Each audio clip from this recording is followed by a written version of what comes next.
Good afternoon guys, welcome back sa aking YouTube channel. For today's video, check natin ang 2024 Honda City 1.5 RS CVT Ignite Red Metallic. So guys, ito yung top of the line variant ng ating Honda City. Ang kanyang price is 1,128,000 pesos. So tour ko na kayo ngayon sa ating featured unit for today. Guys, sa front portion, nakaano na tayo, LED headlights with daytime running lights, LED fog lamps, then RS design front grille. Normally ano siya, matte black. Yan. Then sa baba naman, it's more on diamond shape ang ating lower front bumper. Then sa front accent garnish niya, kung mapapansin nyo, naka-emboss na ito. Yan. Para mas magbigyan kayo ng sporty look lalo. Yan. Then, dito sa may middle na to, naka-ano siya, carbon. Sa taas naman, sa mga lower variants kasi is chrome, ito glossy black. Yan. Para mas mabigyan niya ng emphasize yung pagka-sporty ng ating RS variant. Then, Honda emblem. Yan. So, pakita ko lang ulit. Yan. So, ano guys, meron talaga siyang resemblance dun sa 10th gen na Honda Civic. Yan. For me lang naman personally kasi tagal na rin naman ako kay Honda, 8 years. So, yun yung napansin ko kaagad dito sa minor model change ng Honda City.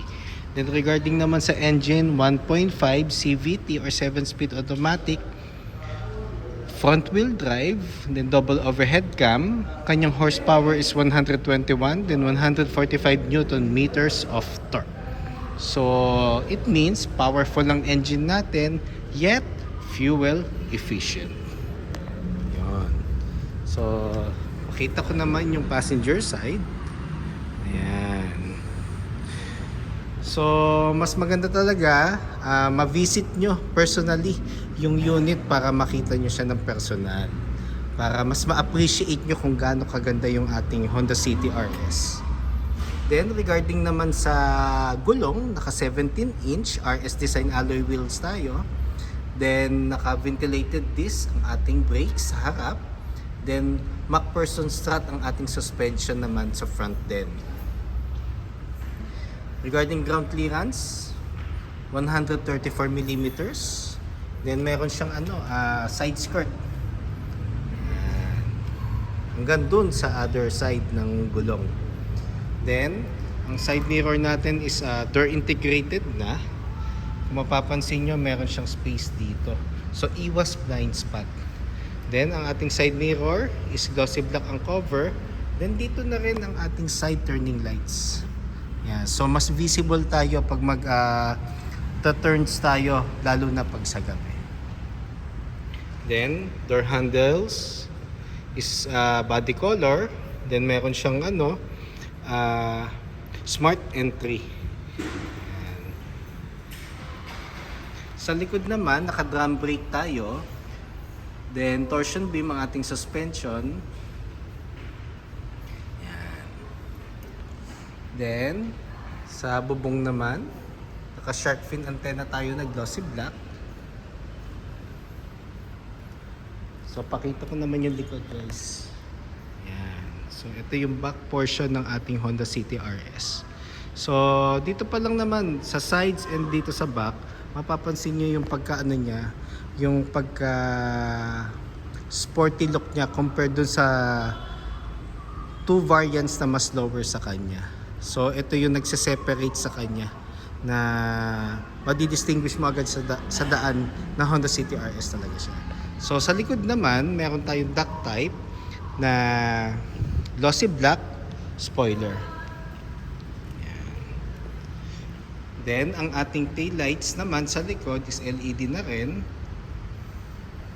Ayan. Then meron tayong RS emblem na which is iba na yung design compared dun sa mga previous RS emblem. Tapos kung mapapansin nyo, combination siya ng glossy black dito na tail light. Sa baba naman parang naka-emboss din siya. Yan. Yung yung ating taillight. Then meron tayong reverse camera. Then sa lower bumper naman sa rear, meron siyang car diffuser. Yan. So it's more on carbon black. So two-tone ng ating rear bumper. Yan. Tapos meron siyang dalawang reflector sa baba. So pakita ko naman guys yung ating compartment. So isa sa mga best feature or best asset ng ating Honda City is yung compartment space. Ayan. Very spacious. So yun yung isa sa mga hina-highlight ko pag nagpe-present ako sa client. Then the same time naka Honda City ako na 2012,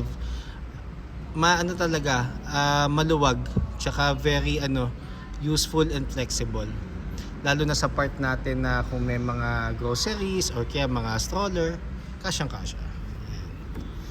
Then, spare tire natin is donut type.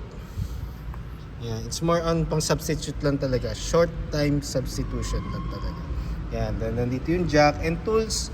Normally naman, kompleto naman pag nag-deliver kami or nag-turn over kami ng unit. Yan. So, ito naman ang passenger side niya. Ayan. Then, equipped na rin nga pala to guys ng Honda Sensing. So, additional safety feature siya para at least meron tayong assistance na na pag magdadrive tayo or magta-travel. Ayan. So, dito yung kanyang gas lead. Then, ang kanyang gasoline is unleaded. Ayan.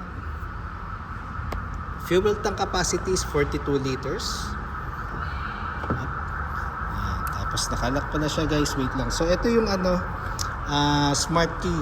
So pag nag-turn over kami ng unit, normally binibigay namin. And lagi ko rin-remind sa client ko na wag iwawala. Kasi medyo mahal to. Maabot yata siya ng around 20. So tapos the same time, mas maganda alternate ang paggamit para hindi agad ma-drain ang battery nung isang smart key. So, nandito na tayo sa second row. So, sa sides naman, it's urethane texture. Then, meron siyang leather na may red stitches. Ayan. Then, ang ceiling natin is black. Para mas ma-preserve niyo yung pagka premium, the same time sporty look ng interior din.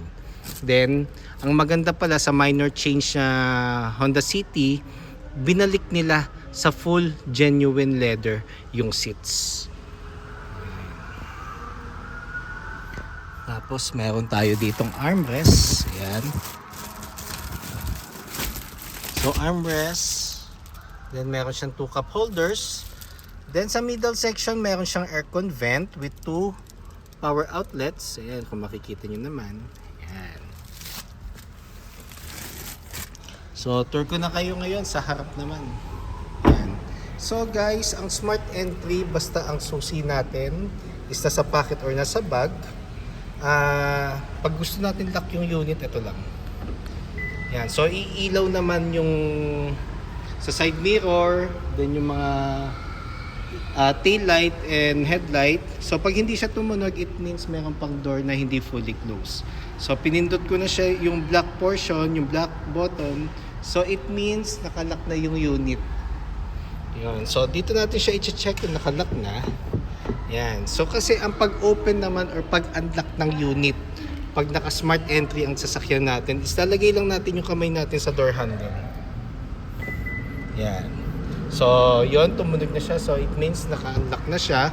So, safe rin naman siya gamitin kasi kung nasang side lang yung smart key, doon lang magfa-function. For example, yung smart key is nandito sa driver side. Then, merong stranger na gustong buksan yung passenger door, hindi niya mabubuksan. Yan. So, safe pa rin naman siya gamitin para sa mga nagwo-worry doon sa accessibility nila sa loob ng sasakyan. Yan. So, dito naman tayo sa front. So, merong manual adjustment ang height ng driver seat. Yan. Tapos meron na rin siyang armrest. Yan, na leather na rin with red stitches. Console box. Yan. So, nag-jump ako agad. Sorry guys, na-excite lang ako kasi ang ganda eh. Ganda ng interior ng ng Honda City RS. Yan. Kita ko lang bago ko i-demo. So, sa sides naman guys, ito. So, same functions pag mga top of the line, power folding side mirrors, side mirror, central door lock, and power windows. Ayan. Tapos dito naman tayo sa steering wheel. Ayan. Ayan guys, ayusin ko lang yung carpet type. Ayan. Tapos dito naman sa baba sa ating lower left, yung gas lid. Ito. Tapos sa baba is yung hood pag gusto nyong buksan. Then dito na tayo sa steering wheel. So saka ko lang. Yan. Oh, 'di ba? Ganda. So pag equip tayo ng Honda Sensing guys, yung digital panel natin which is yung umilaw kanina, yung nasa center portion, colored na siya. Then meron tayong combination of analog. Yan sa ating instrument panel. Then regarding naman sa ating steering wheel, cover na siya ng leather with red stitches. Ayan. Then combination siya ng urethane and glossy black. And design for the steering wheel. So dito yung audio control and hands-free telephone assist. Dito naman yung Honda Sensing and mga cruise control. Same time meron na rin siyang paddle shifters. Ito yung plus and minus sign. So hanggang 7 speed siya guys kasi naka CVT tayo. Yan. Then push start button. So pag i-start natin yung sasakyan, basta yung smart key nasa loob, aapakan lang natin yung brakes or yung brake para mag-start yung sasakyan. Kasi pag hindi natin siya inapakan yung brake and pinindot natin yung start, iilaw lang yung panel. The same time magkakaroon siya ng notification na apakan mo muna yung brake, then press start. Dito naman tayo sa ating dashboard. So touchscreen audio unit with Apple CarPlay and Android Auto ready. Then the good thing about sa Apple CarPlay and Android Auto natin is wireless na siya sa lahat ng city variants natin. Ayan. Regarding S, V, and RS. Yan. Kasi doon sa E variant which is pang fleet namin, siya 2 din audio unit. Yan. Then meron tayong maroon accent dito sa dashboard. Yan. So siya, nag-give rin siya ng ng sporty look. So nagko-complement siya doon sa black leather na dashboard. Ayan. Tsaka ito, meron siyang red stitches. Then aircon buttons natin dito na rin. So try ko lang start guys. Total na sa akin naman yung susi. Ayan. Ayan. So ito yung on. So ito yung fan. Ito yung thermostat and ventilation.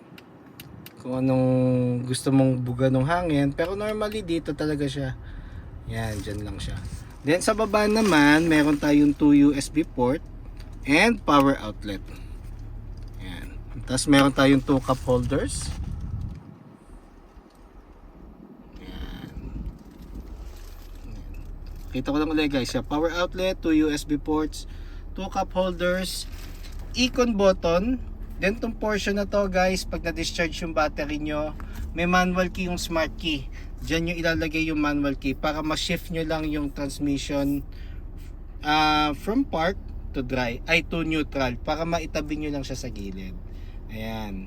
Tapos meron na rin tayong ilaw sa natin transmission. So meron tayong park reverse, neutral, drive, and sports mode. So ang S or sports mode, mas intense ang RPM, so mas mabibigyan kanya ng additional speed, pero expect nyo mas magko-consume siya ng gasoline compare sa drive. Yan. Pero ako naman kasi pag nagda-drive ako sa mga expressway, yan, pag mga long drive, sa drive transmission pwede na. Yan, tsaka ano naman siya, responsive naman ang ating accelerator. Yan. Tapos handbrake is traditional na stick. Yan. Then ito yung passenger seat. Yan. So pakita ko lang ulit. Yan. Then guys, meron tayong ano dito, yung map light and dome light. Yan. Yan. Tapos meron tayong visor. Then meron na rin itong mirrors guys. Yan. Ito meron siyang mirror. So guys, kung gusto niyo magpa-schedule sa akin ng test drive, then gusto humingi ng mga promo discounts or low down payments, even parts and service appointment, don't hesitate to call or text 0906-386-8937 or visit me at 141 Quezon Avenue, Quezon City, and look for me, Ross Oliver Cruz, ang inyong friendly sales executive here at Honda Cars Quezon City. Looking forward to meet you here guys, and kindly subscribe na rin sa aking YouTube channel para maging updated sa mga susunod na videos. Yun lang guys, thank you and God bless.